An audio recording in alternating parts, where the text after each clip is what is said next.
সৰুপথাৰত 2021 নিৰ্বাচনত বিজেপিৰ জয়ধ্বজা উৰুৱাটো খাটাং। এই মন্তব্য কৃষ্ণমণি চুতীয়াৰ। গতিকে আমি চেষ্টা কৰিছোঁ এইবাৰ সৰুপথাৰ ভাৰতীয় জনতা পাৰ্টীৰ ধ্বজা উৰিব লাগে, গোলাঘাটত উৰিব লাগে, আৰু তাৰ কাৰণে আমি অহৰহ প্ৰচেষ্টা চলাই আহিছোঁ। আৰু দলৰ যি নিৰ্দেশনা আৰু এই বিশেষ সাংগঠনিক সভাত আমাৰ আলোচনা হৈছে। আজিৰ পৰাই আমাৰ নতুন এটা উদ্যমেৰে দলীয় কাৰ্যকৰ্তাসকলে সৰুপথাৰক এটা নৰূপ দিবলৈ চেষ্টা কৰিছে, আৰু ভাৰতীয় জনতা পাৰ্টীৰ বিজয় ধ্বজা সৰুপথাৰত উৰিব, এইটো 100%। আপোনালোকে চাওক এইবাৰ, আৰু আপোনালোকে সহযোগ ৰাখিব আমাৰ লগত।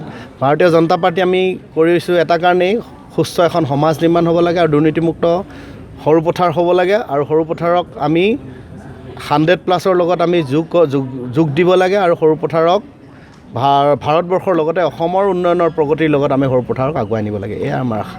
সৰুপথাৰৰ পশ্চিম সৰুপথাৰ গাঁও পঞ্চায়তৰ প্ৰেক্ষাগৃহত ভাৰতীয় জনতা পাৰ্টীৰ এক সাংগঠনিক সভা অনুষ্ঠিত কৰা হয়।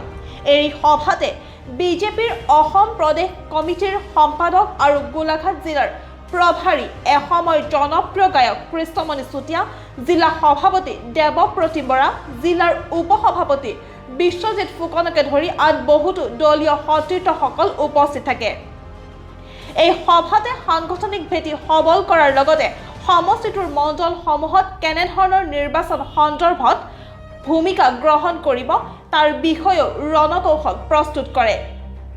বৰ্তমানৰ কংগ্ৰেছৰ বিধায়িকা ৰজলিনা তিৰ্কীক সম্পৰ্কত কৃষ্ণমণি চুতীয়াই মন্তব্য কৰে যে প্ৰত্যেকজন লোকৰ বাবে তেওঁলোকৰ দৰ্জা খোলা আছে। যদি প্ৰকৃত অন্তৰৰ আত্মাৰ পৰা ভাৰত মাতা কি জয় বুলি মাতিব পাৰে, তেতিয়াহ'লে তেনে লোকক আদৰিবলৈ সাজু বিজেপি। নাই, চাওক, চবেই চবৰ দলত আহিব পাৰে। ভাৰতবৰ্ষততো এনেকুৱা নহয় যে বিজেপিৰ কাৰণে এইখিনি সুকীয়া মানুহ জন্ম হৈছে। আমি জন্মগ্ৰহণ কৰা সমাজখনত আমি প্ৰত্যেকজন মানুহেই নীতি আৰু আদৰ্শক বিশ্বাস কৰি ভাৰতীয় জনতা পাৰ্টীলৈ আহিছে। আজি আপুনি চাওক, ভাৰতীয় জনতা পাৰ্টী এটা সময়ত এনেকুৱা আছিলে যে কাৰোবাক নিৰ্বাচন খেলিবৰ কাৰণে মানুহ আমন্ত্ৰণ কৰিব লাগে, বিচাৰিব লগা হয়। কিন্তু আজি দেখিছে প্ৰত্যেকটো সমষ্টিতে আমাৰ 20জনলৈকে আমাৰ কেণ্ডিডেট আমাৰ দাবীদাৰ হৈছে। কি কাৰণে? ভাৰতীয় জনতা পাৰ্টী উন্নয়নৰ দিশে আগবাঢ়িছে, আৰু উন্নয়নৰ লগত আৰু প্ৰগতিক লৈ আমি আগুৱাই গৈছোঁ। গতিকে বিভিন্ন ক্ষেত্ৰৰ মানুহ আহিব পাৰে, আমি তাৰ কাৰণে আমাৰ দৰ্জা সদায় খোলা আছে। আমাৰ ৰাজ্যিক নেতৃত্বই কৈছে, যদিহে ভাৰতীয় জনতা পাৰ্টীৰ নীতি আদৰ্শক বিশ্বাস, সবকে সাথ সবকা বিকাশ সবকে বিশ্বাস, এই 3টা শব্দক লৈ যদি তেওঁলোকে কোনোবাই আহিব বিচাৰে, আমাৰ নীতি আদৰ্শক বিশ্বাস ৰাখি আহিব পাৰে। ভাৰত মাতা কি জয় বুলি যদি কোনোবাই ক'ব পাৰে, শ্যামাপ্ৰসাদ মুখাৰ্জী, দীনদয়াল উপাধ্যায় ভাৰত মাতাক যদি পূজা কৰিবলৈ তেওঁলোকে আশা কৰে, তেতিয়াহ'লে আমাৰ কাৰণে খোলা আছে, আমি আগুৱাই দিব পাৰোঁ।